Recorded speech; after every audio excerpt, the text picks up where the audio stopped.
In the process of preparation for this meeting, I read a lot about this Bosnian case.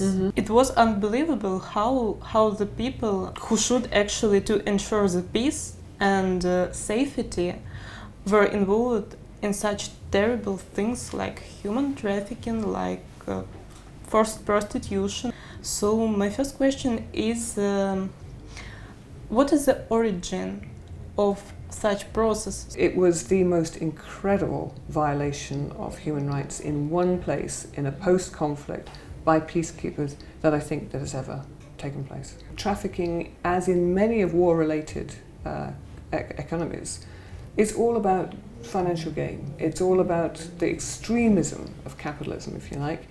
You have a poor market, you have a market in terms of you have, in Bosnia, some 80,000 male peacekeepers who are there without families. And you have a supply. I mean, talking about people as the ability to supply people in Moldova, Ukraine, Bulgaria to a certain extent, Romania, countries that had become impoverished and that women were willing to migrate to try to earn money. And they weren't told that they were going to be forced into prostitution. They were told they were going to Germany or Greece to work in hotels. And in fact, I have to say that I hadn't met anyone from Ukraine until I went to Bosnia, and then I met hundreds of women from Ukraine who had been brought from Ukraine into Bosnia for the specific purpose of sexual exploitation. How did it happen? Because there was nothing to stop it. Police were not getting paid, so many of them would take a small amount of money just to avert their eyes so it didn't happen. Are the guilty persons punished now? Are they sentenced? The worst perpetrators were actually found guilty and sentenced to jail sentences. That said, many of the men who were successfully prosecuted are now out and free because they've served their sentences and they're back in Bosnia. Some of them are allowed to run to become mayors, to become politicians, to go back into the system. And what sort of message does that send? Many men, the vast majority of those who perpetrated the crimes, were not prosecuted. And we can't blame the International Tribunal for that, because the International Tribunal wanted to focus on the commanders, on the ones who organised the crimes against humanity and the war crimes, the genocide in one case, the ones who organised it and the ones who gave the orders then to implement it. So they weren't really going after every single guy. That was supposed to be done in the Bosnian courts. And the cases are still going. But the vast majority have not been prosecuted.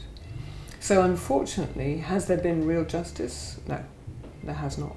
Some have been punished. And I think that if we look at the positive, because of the incredible bravery and courage of the women from Bosnia, we now have an international law which recognises what rape really is in the context of conflict. It's changed the way in which we prosecute, if not think about rape. It's been prosecuted as a crime against humanity, as persecution, as torture, very, very important, and in certain circumstances as an element of genocide.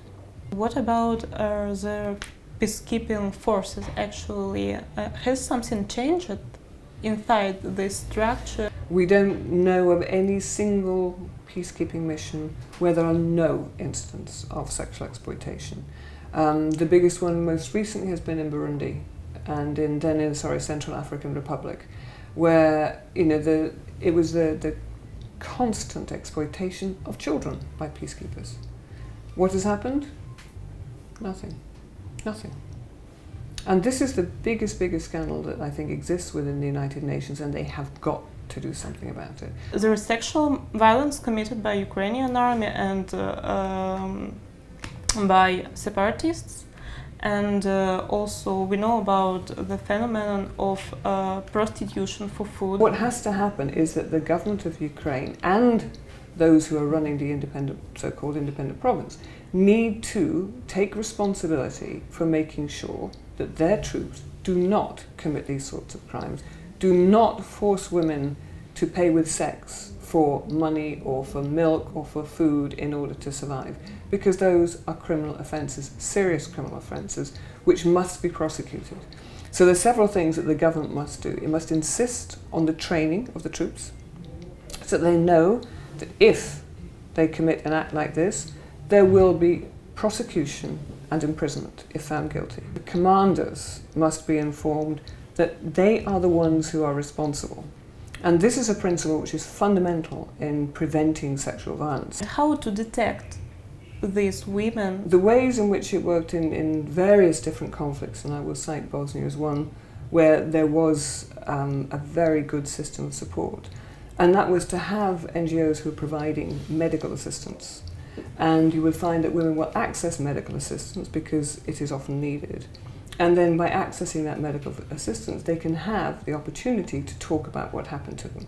They don't have to, but if they want to, they can, and there'll be a counsellor available. The best has a lawyer available as well. So if you want to talk to a lawyer, just to say, well, I want to give a statement, I'm not sure I want to prosecute, but I want to identify who it was. Or I want it recorded so that I can at some point maybe take part in a reparations program. But you do it in such a way that there's the person who has survived the attack has agency, and it is confidential. It's also very, very important, whether it be in conflict or non-conflict, that you have a responsive police to allegations of sexual violation. Going into a police station and being immediately interrogated as to where you were, you wanted to sleep with him because you wanted to have payment, weren't you? What you want is to have a safe space where you can talk, preferably to someone of the same gender, who understands and will take you seriously, who will take a statement from you and give you the sort of support that's needed in order to go forward. We're a long way from that in Ukraine, but that is what the police reform is for, that is what the training has to be about. And I think really, really importantly, the way that rape has always been approached is that it's always a woman's fault. It's never the guy. And I think what will happen now with this increase in the knowledge of sexual assaults on men, sexual violations of men, it will show that the comments we were making about women were ridiculous. They've always been ridiculous. No one is going to say about the guy, well, what were you wearing when that guy raped you? No one is going to say, well, you were out drunk, weren't you? So what we're doing is we're actually showing it was always about power. It was always about the exploitation and assertion of your power over an individual. Someday the conflict in the east of Ukraine will end, and we will need to find some points to understand each other. On your opinion, what is the role of women actually in this peacekeeping process? I've been coming here since 2014 and met women from the east as well as from the west, and I would say from the very beginning there was not hostility.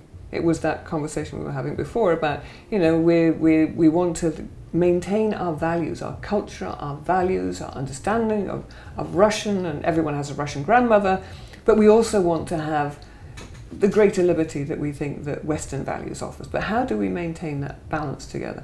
And then the conflict got worse, and then there was a polarization. And I saw it happen, how it was very difficult for women to keep that conversation, to keep that narrative going. And it wasn't just women, it was men as well. But then men got conscripted into the military, it becomes more difficult to be anything other than nationalist. If you have a different opinion, then you are seen as someone who is against the government. And so that division has become deepened.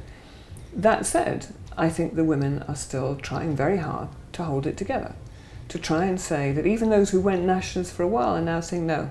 Because this conflict, unless there is a dialogue, it's going to go on. That you can have a war in a country and it's not making everybody concentrate solely and only on stopping that conflict.